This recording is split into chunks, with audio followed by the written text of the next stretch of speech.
AP CM Chandrababu Naidu మాట్లాడుతున్నారు. Live చూద్దాం. ముందు డెవలప్మెంట్ మీద ఖర్చు పెట్టాలి, డెవలప్మెంట్ చేయాలి. దీనివల్ల సంపద సృష్టించబడుతుంది, దీనివల్ల ఆదాయం పెరుగుతుంది. ఆదాయం పెరిగినప్పుడు మళ్ళీ ఆ డబ్బుల్ని సంక్షేమానికి ఖర్చు పెడతాం, అదే మాదిరిగా మళ్ళీ డెవలప్మెంట్ కోసం ఖర్చు పెడతాం, మానవ వనరుల కోసం ఖర్చు పెడతాం. అప్పుడు ఇది ఒక సైకిల్ కింద కంటిన్యూగా నిరంతరం ముందుకు పోయే పరిస్థితి వస్తుంది. అందుకనే ఇక టోటల్ ఎక్స్పెండిచర్లో డెవలప్మెంట్ ఎక్స్పెండిచర్ ఏ విధంగా పెడుతున్నాం, టోటల్ క్యాపిటల్ అవుట్లే అంటే క్యాపిటల్ అవుట్లే ఏదైతే జిఎస్టిపి మన రాష్ట్ర స్థూల ఆదాయం ఎంత ఉందో దానిపైన ఎంత పెట్టారు, revenue mobilisation, state own resources revenues, మన ఆదాయం జిఎస్టిపిలో మనకు వచ్చిన ఆదాయం ఎంత వస్తూ ఉంది, state own revenue total expenditure ఎంత ఎక్స్పెండిచర్ పెడుతున్నాం, ఎంత రెవెన్యూ మనం కాంట్రిబ్యూట్ చేస్తున్నాం, అప్పులు చేసి కాదు. Fiscal prudence, gross financial deficit జిఎస్టిపికి, రెవెన్యూ డెఫిషిట్ జిఎస్టిపికి, debt index, interest payment revenue receipts, ఎంత ఆదాయం వస్తా ఉంది దానికి ఎంత ఇంట్రెస్ట్ పే చేస్తున్నాం, అవుట్ స్టాండింగ్ లైబిలిటీస్ ఎంత అప్పు ఉంది, ఎంత జిఎస్టిపి ఉంది, ఇవన్నీ కూడా చేసి డెట్ సస్టైనబిలిటీ అప్పు చేయడమే కాకుండా అప్పు తిరిగి పే చేసే శక్తి మనకుందా లేదా, అవి చూసిన తర్వాత growth rate of interest repayments కూడా పేమెంట్స్ ఉన్నాయి.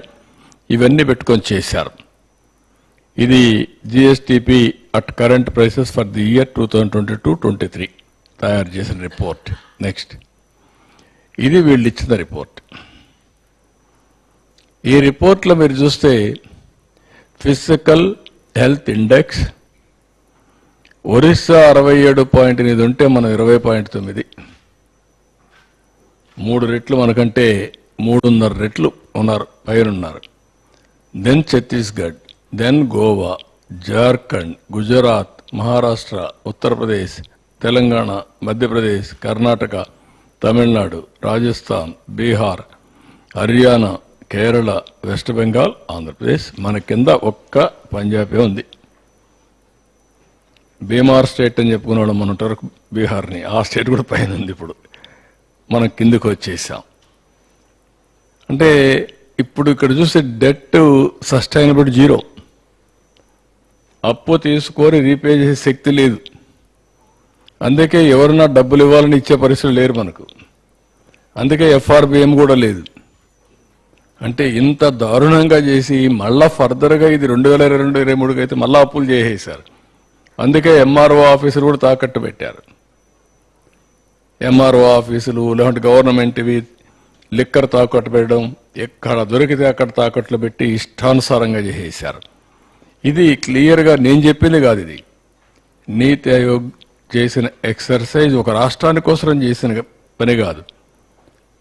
దేశ ఆర్థిక పరిస్థితిని అధ్యయనం చేసి రాబోయే రోజుల్లో దీన్ని ఏ విధంగా ముందుకు తీసుకుపోవాలో ఒక సజెస్టివ్గా అడ్వైజరీ బాడీ అయినటువంటి నీతి ఆయోగ్ తయారు చేసిన రిపోర్ట్ ఇది.